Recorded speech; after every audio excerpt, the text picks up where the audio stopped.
में हूँ।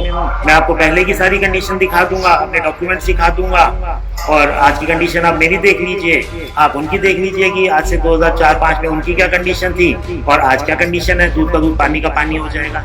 प्रत्यक्ष को प्रमाण की आवश्यकता नहीं होगी। अगर मेरे साथ अन्याय नहीं हुआ तो मैं तो सीएम ऑफिस के आगे जाके अपने आप को आग लगा लूंगा, फिर अपने आप ही दूध का दूध पानी का पानी हो जाएगा। मुझे किसी अब जीने की मुझे है ही नहीं। बस मैं ये चाहता हूँ कि आगे और लोगों के साथ ना हो, और जो मेरा न्याय अगर मुझे नहीं मिलेगा तो मैं मरने के बाद मुझे मिल जाएगा। आप देख रहे हैं इंडिया की कहानी। अभी 2 दिन पहले ही हमने आपको एक इंटरव्यू दिखाया था गौतम चुग का। जी हाँ, गौतम चुग एक बार फिर से हमारे साथ जुड़े हैं और वो इंटरव्यू चलने के बाद इनके पास कुछ कॉल्स आई हैं या किसी और से भी ये लोग मिले हैं। तो आइए आज उनसे जानते हैं कि ये वीडियो जो इंटरव्यू उनका हमने इंडिया की दहाड़ पर चलाया था उसके बाद इन्हें समाज से या किसी अन्य व्यक्ति से कैसा रिस्पांस मिला है, उसी के बारे में इनसे जानना चाहेंगे। चुग जी, बहुत बहुत स्वागत है आपका। मैंने सुना है कि कल बीजेपी मुर्दाबाद के नारे लगवाए हैं, क्या है ये सही है? ये गलत बात है। बीजेपी जिंदाबाद थी, बीजेपी जिंदाबाद ही रहेगी, क्योंकि मैं भी बीजेपी के कार्यक्रमों में सोनीपत में भी जाता हूँ। कल उनका स्थापना दिवस था तो मैं पानीपत ही था, क्योंकि मेरे को इलाज के लिए यहाँ पर रुकना पड़ता है, तो मैं उनके कार्यक्रम में गया था। तो वहाँ जो बातें सुनी तो मेरे को एकदम प्रेरणा, क्योंकि वो सच्चाई की बातें कर रहे थे, जो बोल रहे थे, तो मेरे अंदर का वो एकदम से गुस्सा था, वो एकदम से जागा। मैंने बीजेपी तो जिंदाबाद है और जिंदाबाद रहेगी, लेकिन मैंने जय सिंह मुर्दाबाद के नारे लगाए कि लोगों को पता चले वो कि क्या है क्या नहीं। कोई वहाँ पे सच्चाई की बातें सब कर रहे थे कि सच्चाई होती है, सच्चाई होनी चाहिए, हमारी पार्टी सच्चाई पे चलती है और सच्चाई पे ही चलती है। लेकिन वही है ना, अब कुछ लोग ऐसे हैं जो जय सिंह जैसों को संरक्षण दे रहे हैं। मुझे नहीं पता वो कौन है, क्योंकि जय सिंह बोलते हैं कि तू मेरा क्या बिगाड़ देगा, पॉलिटिकली मेरे पास सारी पावर है। अब ये तो जय सिंह बताएगा ना कि वो कौन पॉलिटिकल लोग हैं जिनकी जिनकी वो बात करता है। बीजेपी जिंदाबाद है, जिंदाबाद ही रहेगी, लेकिन जय सिंह जैसे लोग जो पॉलिटिकली यूज़ कर रहे हैं लोगों को, कैसे कर रहे हैं, वो तो जय सिंह ही बताएगा। तो मैंने जय सिंह मुर्दाबाद के नारे लगाए और वो मैं खुले मंच पे आज भी बोलता हूँ, क्योंकि मेरे साथ जो बीती है उसका मेरे को ही पता है। और जब आपने ये जय सिंह मुर्दाबाद के नारे वहाँ पर लगाए और सारी बात रखी, तो क्या रिस्पॉन्स मिला वहाँ लोगों का आपको? देखिए, वहाँ पे जो कार्यक्रम का आयोजन कर रहे थे नागरू जी, तो वो भी आए, और एक जो उनके कार्यकर्ता है पंकज शर्मा जी, वो भी आए। कहते कि आप बैठिए, हम कल आपसे मिलके इस मुद्दे को ज़रूर उठाएंगे, आपका सॉल्यूशन ज़रूर कराएंगे, आपको न्याय ज़रूर दिलाएंगे कि अगर आपके साथ ऐसे अन्याय हुआ है तो हम उसको अन्याय नहीं होने देंगे। लेकिन वही है कि फिर कोई भी बस उस टाइम तो बात करके बैठा देते हैं चुपचाप, तो किसी ने कोई ना कार्रवाई करी, ना पूछा, ना बताया कि क्या हुआ क्या नहीं हुआ, मिलने करने कोई कुछ मतलब नहीं। वही राजनीति वाली बात हुई कि जब मौका था तब चुप करवा दिया और बाद में जयराम जी मेरा नंबर भी ले लिया, कहते हैं हम आपको कांटेक्ट करेंगे, आप बिल्कुल टेंशन ना लें, अगर आपके साथ अन्याय हुआ है जैसे, तो आपको बिल्कुल न्याय दिलाएंगे।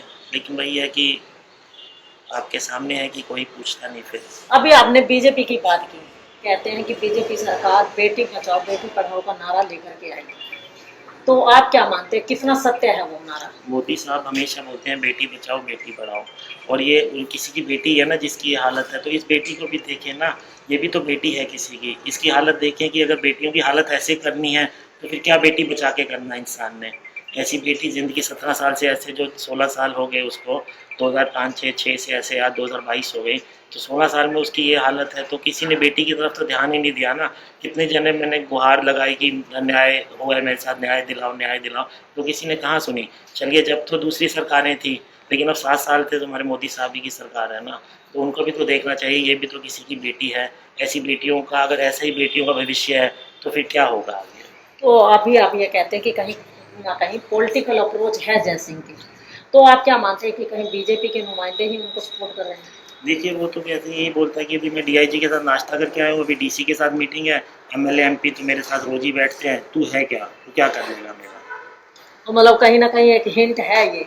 वो बोलते हैं, ये तो देखिए आप लोगों को मतलब पता निकालेंगे वो किस बेस पे बोल रहा है। अगर नहीं है तो फिर उसके खिलाफ एक्शन लें। अगर मैं कह रहा हूँ कि मैं ऐसे हूँ और मेरा नहीं है, तो फिर एक्शन तो लेना चाहिए ना। अगर वो एक्शन नहीं ले रहे तो फिर क्यों नहीं ले रहे, उनको एक्शन लेना चाहिए। भाई जय सिंह अगर ये बोलता है कि मैं सीएम साहब से उठता बैठता हूँ, वो मेरे पार्टनर हैं, तो फिर अगर नहीं है तो फिर क्यों नहीं एक्शन ले रहे, लेना चाहिए। तो देखिए गौतम चुग जी ने बड़ी सुंदर बात कही है। उन्होंने ये कहा है कि जयसिंह ये कहता है कि मैं डीजीपी के साथ नाश्ता करता हूँ या एमएलए एमपीज रोज मेरे साथ ही बैठे रहते हैं और आप मेरा बिगाड़ क्या लोगे। तो इन बातों को अगर देखें कि एक आम इंसान भी हो, आम इंसान ही क्या, कोई बड़े से बड़ा नेता या बड़े से बड़ा पॉलिटिशियन भी हो, तो वो भी इसी बात का यही जायजा लाएगा कि कहीं ना कहीं उसे राजनीतिक संरक्षण प्राप्त है, जिसकी वजह से वो इतनी ऊंची ऊंची बातें करता है और लोगों को एक तरह से धमकाता भी है। चुग साहब, मैं ये जानना चाहूंगी आपसे, जो इंटरव्यू आपका हमने चलाया था, हमारे पास तो कॉल्स आई हैं, क्या आपके पास भी कुछ कॉल्स आई हैं उसको लेकर के? जी मेरे पास भी आए हैं जी। तो वो लोग थे, कहते आपने बहुत अच्छा किया कि हम भी बहुत ज़्यादा इससे परेशान थे अन्याय से, लेकिन हम आवाज़ नहीं उठा सकते थे, हमारी मजबूरियां हैं, लेकिन आपने एक शुरुआत करी है तो हम लोग आपके साथ हैं, आप इसमें पीछे मत हटिएगा, क्योंकि ये बहुत ही ज़्यादा गलत काम करते हैं और सबको दबा देते हैं, क्योंकि ये पॉलिटिकली भी बहुत इन्फ्लुएंस है इनका, तो इसलिए ये, और हम लोगों को इसलिए चुप बैठना पड़ता है कि हमें ऊपर से दबाव आ जाता है। लेकिन आपने जो किया है उससे हमें बहुत ज़्यादा प्रोत्साहन मिल रहा है, तो आप पीछे मत हटिएगा। तो जो आपके साथ 17 साल में बीता है बहुत ज़्यादा गलत हुआ है, तो आप बिल्कुल भी पीछे मत हटिएगा। तो गौतम जी कहाँ के रहने वाले वो लोग हैं? वो पानीपत के ही बाशिंदे हैं? कोई पॉलिटिकल अप्रोच रखते हैं या कुछ अदर, क्या है उनका रीजन जो वो ये कहते हैं कि हम लोग परेशान हैं, या उनके साथ भी ऐसी धोखाधड़ी की गई है? कुछ दिल्ली के लोग हैं, कुछ सोनीपत के हैं, कुछ पानीपत के हैं, ज़्यादा तो मैं डिटेल में नहीं गया, क्योंकि मैंने अपनी लड़ाई अकेले ही शुरुआत करी है। जुड़ते रहेंगे लोग, जिनका होगा, तो मैं यही चाहता हूँ आगे लोग ना फंसें, क्योंकि बड़ी मेहनत की कमाई होती है, पूरी ज़िंदगी लगा के कमाता है आदमी, और फिर ऐसे एक बार चुंगल में फंस जाए तो बची हुई ज़िंदगी ख़त्म हो जाती है। जैसे मेरे साथ 17 साल जो मेन गोल्डन पीरियड था लाइफ का, 20 साल से लेके 40 साल वाला, वो तो मेरा ख़त्म ही हो गया ना, अब क्या फिर बचा। लोगों ने ये तो आपसे कहा कि वो लोग बड़े परेशान हैं, इसने कई लोगों को परेशान किया, तो क्या कई लोगों ने आपको ऑफलाइन यानी कि ये ऑफर किया है कि आप अपनी लड़ाई लड़ो, हम आपके साथ हैं, भले ही बैकफुट हो? तो बिल्कुल बिल्कुल, बहुत लोगों ने कहा है कि आप बिल्कुल पीछे मत हटिएगा, हम आपको पूरी सपोर्ट देंगे, क्योंकि जो ये काम करता आ रहा है वो अकेले आपके साथ नहीं किया, वो हर एक के साथ ही ऐसा है, बहुत लोगों के साथ, सैकड़ों लोगों के साथ किया है। तो आप पीछे मत हटिएगा, हमारा सपोर्ट पीछे से आपको पूरा है। डॉक्यूमेंट्स में हम आगे भी कहते हैं कि आएंगे अगर ज़रूरत पड़ेगी तो कहीं ये तो नहीं लगता कि राकेश जी वो ये कहते हैं कि बलि का बकरा आपको बना करके लोग तमाशा देखने की कोशिश कर रहे हैं? देखिए इस चीज़ से मुझे वो नहीं, कौन क्या सोचता है, क्योंकि मेरी सच्चाई की लड़ाई है, तो मैं अकेले ही चला था और मैं अपने को अकेला ही मानता हूँ, तो मुझे किसी की सपोर्ट की ज़रूरत नहीं है, क्योंकि अन्याय मेरे साथ हुआ है, तो मैं ये मानता हूँ कि मैं अपने अन्याय के लिए, कि और लोग ऐसे ना फंसे जिन्होंने अपना जीवन भर की पूंजी बर्बाद ना करें, तो उसके लिए है, और मेरे साथ न्याय हो। गौतम जी, हमने आपका इंटरव्यू लगाया तो जयसिंह का फोन हमारे पास आया, तो क्या मंशा हो सकती है उसके पीछे? देखिए आप मिलने, बिल्कुल दोनों पक्षों की बात सुननी चाहिए, सच्चाई सामने आ जाएगी। वो ठीक है, शब्दों में खेल खेल सकते हैं, क्योंकि वो रोज के मंजे हुए खिलाड़ी हैं वो जी।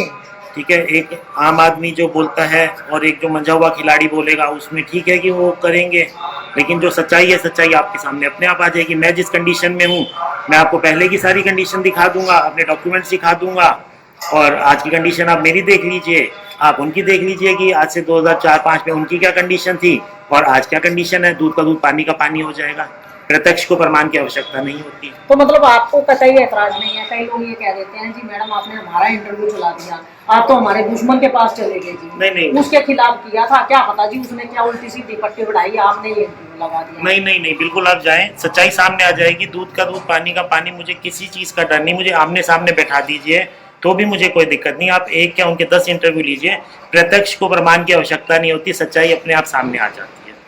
अभी आपने बताया कि लोगों के आपके पास कॉल्स आए हैं, तो कुछ आपके पास ऐसा भी कॉल्स आया है जिससे आपको ये लगे कि कोई आपको डरा रहा है, धमका रहा है, कोई इस तरह का? देखिए वो तो पहले भी आते रहते थे, वो तो बोलते ही थे कि तू मेरा क्या बिगाड़ लेगा, तू जानता नहीं मैं क्या हूँ जी।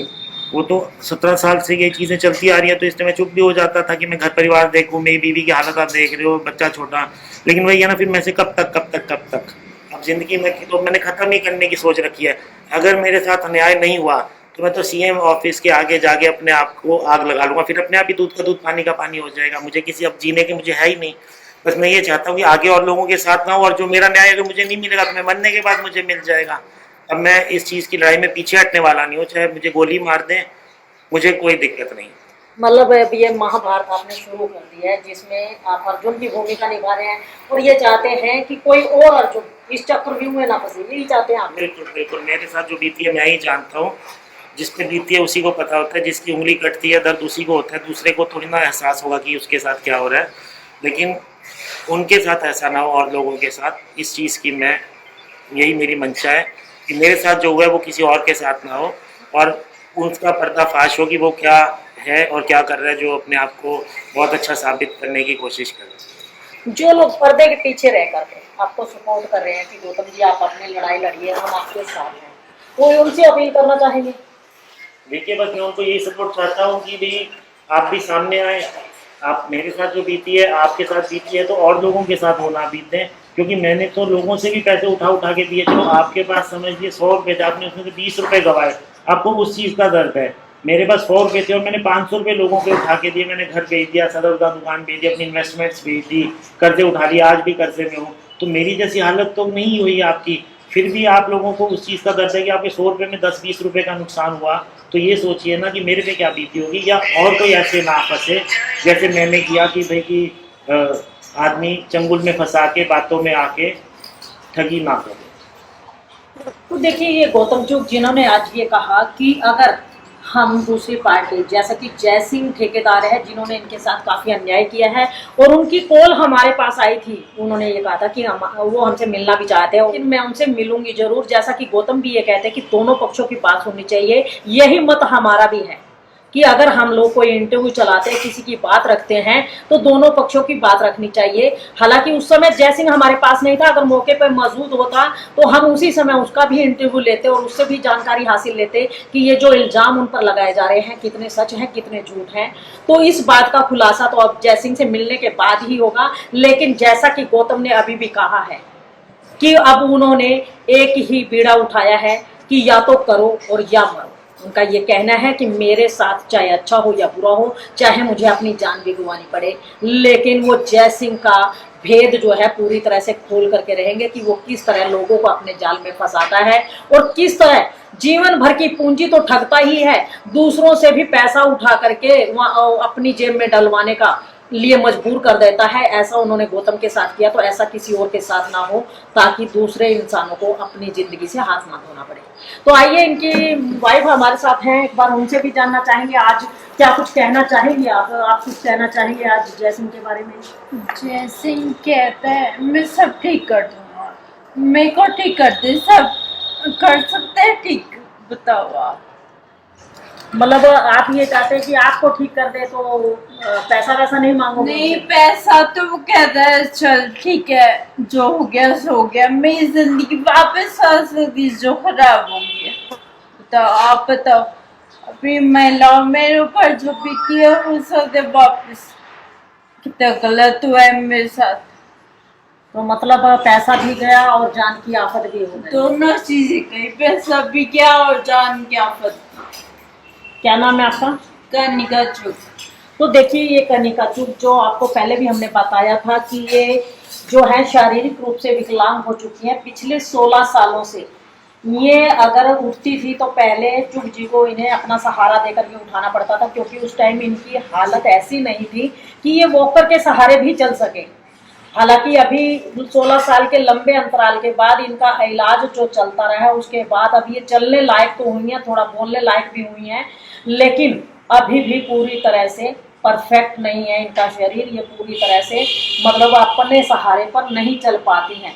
तो इनका ये कहना है कि इन्होंने जय सिंह ने जो इनके साथ विश्वासघात किया, इनके साथ जो इतना बड़ा घात किया, उसके बाद ये मानसिक तौर से जो डिस्टर्ब हुए, उसके बाद इनका शारीरिक स्तर जो है गिरता चला गया, और इन्होंने पिछले लंबे अरसे से अपनी जिंदगी जो है मौत से भी बदतर गुजारी है। उनका ये कहना है कि अगर मुझे मेरे पिछले 16 साल वापिस कर दे, एक अच्छी जिंदगी दे दे, तो जय सिंह के पास हम ये पैसा जो का त्यों छोड़ देंगे। तो ये बात हम गौतम जी से भी वेरीफाई करना चाहेंगे कि गौतम जी आप क्या कहना चाहेंगे? आपकी वाइफ ने जो कहा है आप उस बात पे अड़े हैं? बिल्कुल जी, मुझे पता है ना कि कैसे इलाज, कैसी इसकी हालत थी, क्या ये थी और क्या बन गई।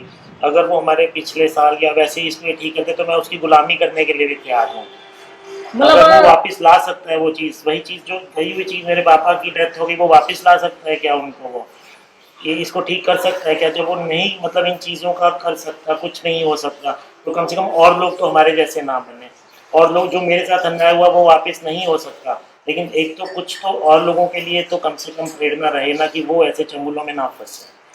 तो देखिए, ये गौतम इनका भी यही कहना है कि अगर इनके बीते हुए जो पल है, बीते हुए जो दिन है, 16 साल, अगर वैसे के वैसे वापस लौटाए, इनकी पत्नी जैसी पहले थी, वो एक स्कूल टीचर थी, अगर वैसी लाइफ उन्हें दोबारा मिल जाती है, और इनके पिता जो अब इस दुनिया को छोड़ चुके हैं इसी गम में कि उनका जो जीवन भर की कमाई थी, उनकी जो पुश्तैनी मकान थे, इस जयसिंह के कारण बिक चुके हैं, और उनका यही कहना है कि अगर उनके बीते हुए पल उनको वापस मिल जाए तो वो जयसिंह की गुलामी करने के लिए भी तैयार हैं। बहुत बड़ी बात बोली है गौतम जी ने ये, और उनका ये कहना है कि अगर ऐसा नहीं हो सकता तो वो ये चाहते हैं कि जयसिंह की लाइफ का पूरा खुलासा किया जाए, ताकि और लोग उसके चंगुल में फंसकर अपने घर की जो नुकसान होता है, पैसे का नुकसान तो होता ही है, और उसके साथ साथ तो जो जान माल का नुकसान होता है उससे भी बच सके।